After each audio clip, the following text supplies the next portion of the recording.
Hi అండి. నమస్తే అందరికీ. నేను మీ Pravalika Kapudi. Welcome to Pravalika Kapudi official. ఈరోజు ఈ వీడియోలో వస్తున్న ఉగాదికి మా సైడ్ ఉగాది పచ్చడి ఎలా చేసుకుంటాము అన్నది ఈ వీడియోలో చూపించబోతున్నా. ఉగాది పచ్చడి కేవలం ప్రసాదంలా కాకుండా ఆరోగ్యదాయనిగా కూడా పురాణాలు చెప్తున్నాయి. మరి ఈరోజు ఈ 6 రుచులతో తయారయ్యే ఆరోగ్యకరమైన ఉగాది పచ్చడి ఎలా చేసుకోవాలో చూసేద్దాం. మొదటి రుచి పులుపు అంటే చింతపండు. ఒక నిమ్మకాయ సైజ్ అంత తీసుకుంటున్నాను. ఇక్కడ నేను కొత్త చింతపండు నారలు పిక్కలు లేకుండా నిమ్మకాయ సైజులో తీసుకున్నాను. మీరు చేసే పచ్చడిని బట్టి మీకు నచ్చిన క్వాంటిటీలో చింతపండు తీసుకోవచ్చు.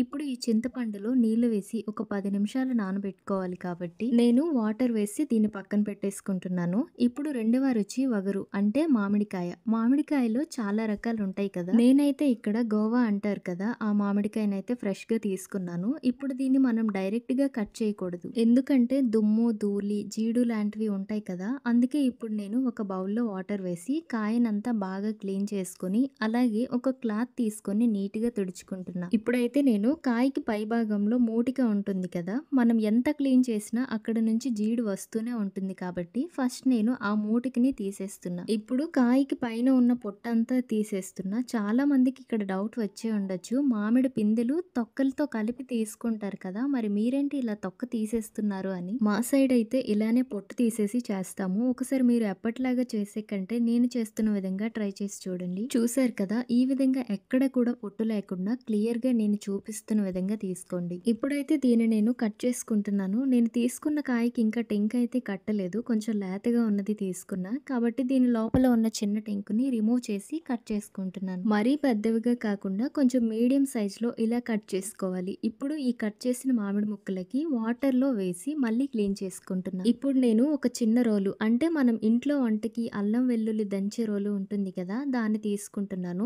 ఇప్పుడు ఈ చిన్న రోట్లో ముందుగా కట్ చేసి పెట్టుకున్న మామిడికాయ ముక్కలు ఉన్నాయి కదా, వేసి దంచేసుకుంటున్నాను. మరీ మెత్తగా కాకుండా కొంచెం కచ్చగా దంచుకోవాలి. దీనికి మనం వాటర్ వేయాల్సిన అవసరమే లేదు, ఎందుకంటే ఆల్రెడీ ముక్కలలో వాటర్ ఉంటుంది కాబట్టి. మిక్సీలో మాత్రం దీన్ని వేయకూడదు, టేస్ట్ అన్నది పోతుంది. అదే ఇలా రోట్లో వేసి దంచుకుంటే చాలా టేస్టీగా ఉంటుంది. చూసారు కదా, ఈ విధంగా దంచుకోవాలి. ఇప్పుడు దీన్ని నేను పక్కన పెట్టేసుకుంటున్నాను. ఇప్పుడు నేను ముందుగా నానబెట్టుకున్న చింతపండు ఉంది కదా, ఇలా చింతపండు అంతా పిండేసుకుని చింతపండు గుజ్జు అయితే తీసుకుంటున్నాను. ఇలా పిండుకుంటే మనకి రసం అంతా బయటికి వచ్చేస్తుంది. అలాగే లోపల ఏమైనా పిక్కలు నారలు ఉన్నా ఈజీగా వచ్చేస్తాయి. చూసారు కదా, ఈ విధంగా చింతపండు గుజ్జుని తీసుకున్నాను. ఇప్పుడు నేను ఒక మట్టి పాత్రని తీసుకుంటున్నాను. మట్టి పాత్రనే కాదు, మీరు బౌల్ని తీసుకోవచ్చు, కావాలి అనుకుంటే మట్టి పాత్ర తీసుకోవచ్చు. ఈ మట్టి పాత్రలో ఇప్పుడైతే నేను ముందుగా దంచి పెట్టుకున్న మామిడికాయ మిశ్రమం అనేది ఉంది కదా, ఇందులో వేసేసుకుంటున్నాను. అలాగే మూడవ రుచి బెల్లం అంటే తీపి. ఇక్కడ నేను బంకగా ఉండే బెల్లం తీసుకుంటున్నాను. అదేనండి కాటు బెల్లం అంటారు కదా,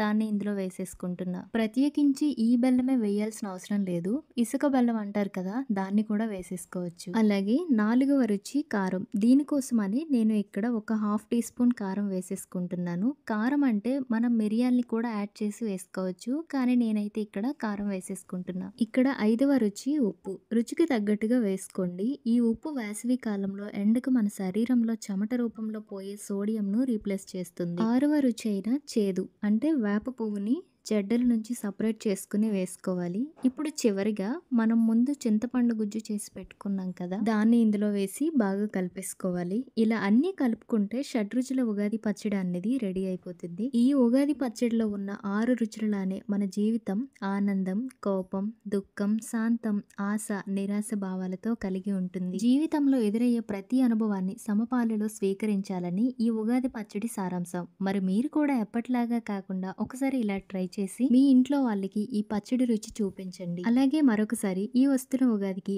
అందరికీ ఉగాది శుభాకాంక్షలు తెలుపుకుంటూ నేను మీ ప్రవళిక కపూడి. ఇలాంటి మరిన్ని ఇంట్రెస్టింగ్ రెసిపీస్ కోసం వెంటనే ఛానల్ని సబ్స్క్రైబ్ చేసుకోండి.